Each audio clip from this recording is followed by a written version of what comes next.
इससे तो बेहतर था मैं मर ही जाता।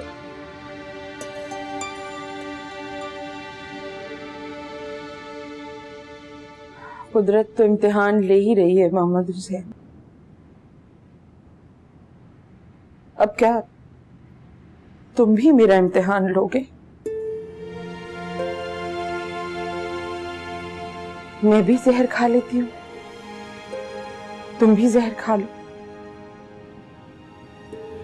और ये बच्चे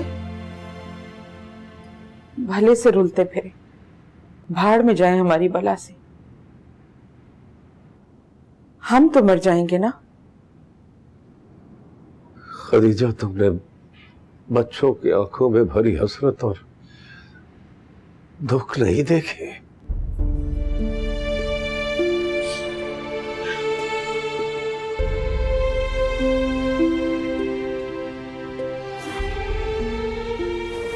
आदी हो गई हूं मैं इन हसरतों की, और ये दुख मेरे आदी हो गए। अगर तुम फिक्र मत करो मोहम्मद हुसैन, ये सब हमारे लिए अजनबी नहीं है। अपाहिज होने से हौसले अपाहिज नहीं होते। अगर जीने का ढंग बदलना हुआ तो बदलेंगे। सारी जिंदगी दुखों से ही जंग की है ना, अब फिर कमर कस लेंगे। देखते हैं कि हम थकते हैं या ये हालात। जिन माओं की जवान बेटियां होती हैं ना, वो कभी नहीं थकती।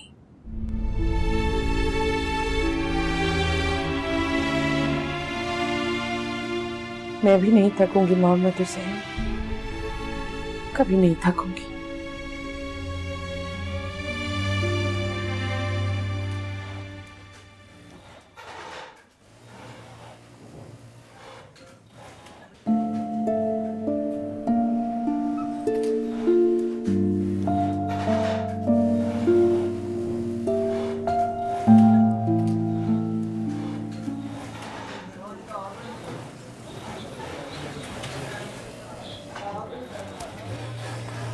तुम ख्यालों में गुम हो? कुछ नहीं यार, सोचती हूँ वो कौन सी खुश नसीब लड़कियां होंगी जो अपनी जिंदगी अपनी मर्जी से जीती होंगी। यहाँ तो एक एक चीज के लिए बस तरसते ही रहो। घर कम जेल ज्यादा लगता है।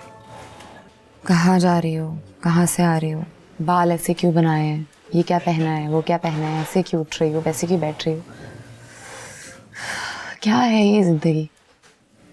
क्यों, पराज नहीं है क्या?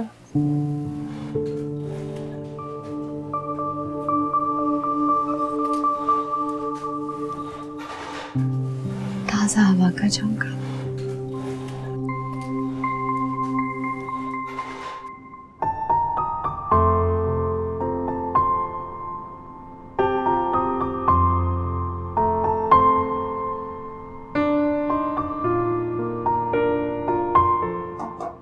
अब्बा, मैं मैडम के पास जा रही हूँ। 3-4 सूट सिल गए हैं, वो दे आऊंगी और बाकी ले आऊंगी।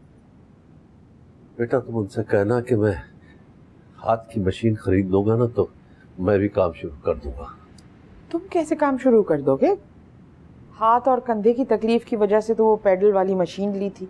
भाई हम हैं ना, हमें बता देना, हम कर देंगे। अब्बा, आप जैसा बताएंगे हम वैसा कर लेंगे। सुनो, उमैर और वाजिद का है? उमैर के एग्जाम होने वाले हैं ना अब्बा, तो अपने दोस्त के पास पढ़ने के लिए गया और वाजिद कमरे में होमवर्क कर रहा है। अब्बा, मैं आपके लिए चाय लाऊं? हाँ, लिया। अम्मी, आपके लिए? वही जीरे के बिस्किट भी रखे, ले आते हैं। खदीजा, मुझे पता नहीं क्यों ऐसे लगता है जैसे बच्चे मुझसे डरने लगे। अरे तुमसे क्यों डरने लगे? वही इम्तिहानों का जमाना है। आधा दिन तो वो स्कूल में रहते हैं, और जब स्कूल के बाद आते हैं तो अज़मी उन्हें पढ़ाने लगती है। क्यों कर रही हो सब कुछ? मुझे तो कुछ महसूस ही नहीं हो रहा। होगा, अच्छी तरह रोज मालिश करूंगी ना तो देखिएगा कितना फर्क पड़ेगा। मुमताज आ गई फैक्ट्री से?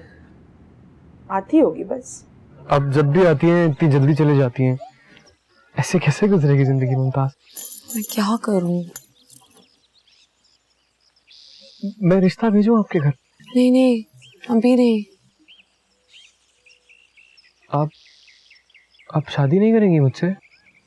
ऐसी बात नहीं है, मैं अगर करूंगी तो आप ही से शादी करूंगी। लेकिन फराज, इस वक्त हमारे घर के जो हालात चल रहे हैं वो... मुमताज, मुझे पूरी तरह अंदाजा है, लेकिन घर के हालात पता नहीं कब ठीक हो। जो होना था वो तो हो गया है ना। जिंदगी तो चलती रहती है, रुकती तो नहीं। इंशाल्लाह हालात बेहतर हो जाएं तो फिर मैं आपको बता दूंगी। मुमताज, दरअसल मैं चाहता हूँ कि हम अब आगे की जिंदगी की प्लानिंग करें। मैंने तो अभी से पैसे जमा करना शुरू कर दिए। अब देखना, छोटा सा प्यारा सा घर होगा मेरा और आपका। इंशाल्लाह। इंशाल्लाह। अब चलें, देर हो रही है। चलें।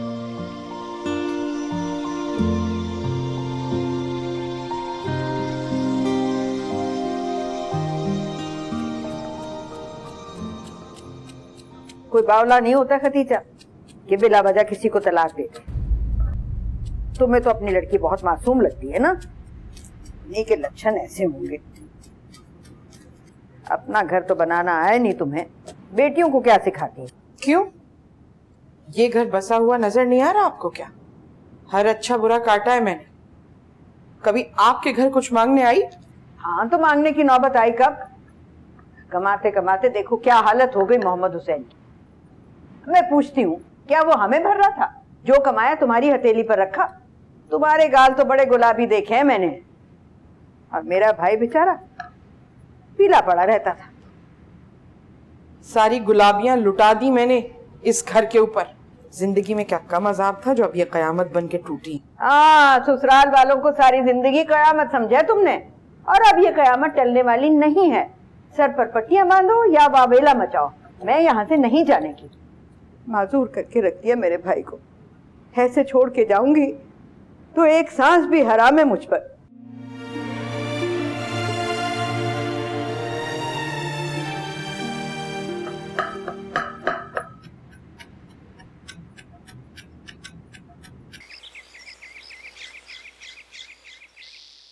मगर शाहजहां ने तो मलिका के मरने के बाद ताजमहल बनवाया था।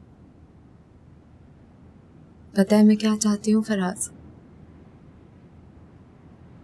मैं चाहती हूँ कि कोई मेरे लिए महल बनवाए, मैं उसमें रहूं, उन्हीं गुलाम गर्दिशों में घूमूं,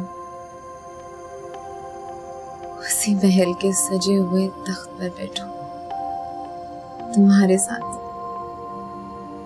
अपने फराज के साथ। और मैं कभी पहलू नहीं बदलूंगा मुमताज।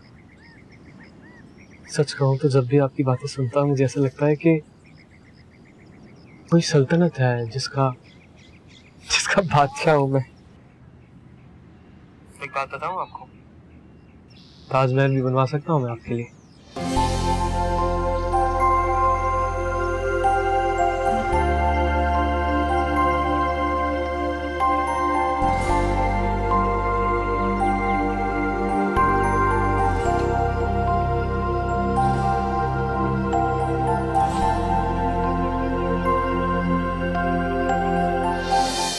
वाह, तुम तो बहुत टैलेंटेड हो। शुक्रिया।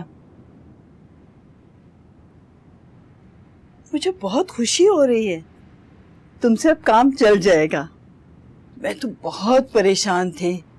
अच्छा मास्टर मिलना तो बहुत मुश्किल बात है, और मोहम्मद हुसैन बहुत अच्छे टेलर मास्टर हैं। वो अब्बा ने कहा है कि वो बहुत जल्द हाथ से चलने वाली मशीन ले लेंगे, फिर वो काम शुरू कर सकते हैं। नहीं, तुम उनकी निगरानी में ही काम करो तो बेहतर है। उन्हें तो पहले ही शोल्डर का प्रॉब्लम है। अरे हाँ जी, जी हाँ जी, ठीक है ठीक है, हाँ जी ले जाइए। जी जी बिल्कुल तैयार हैं। जी। मोला तू सुन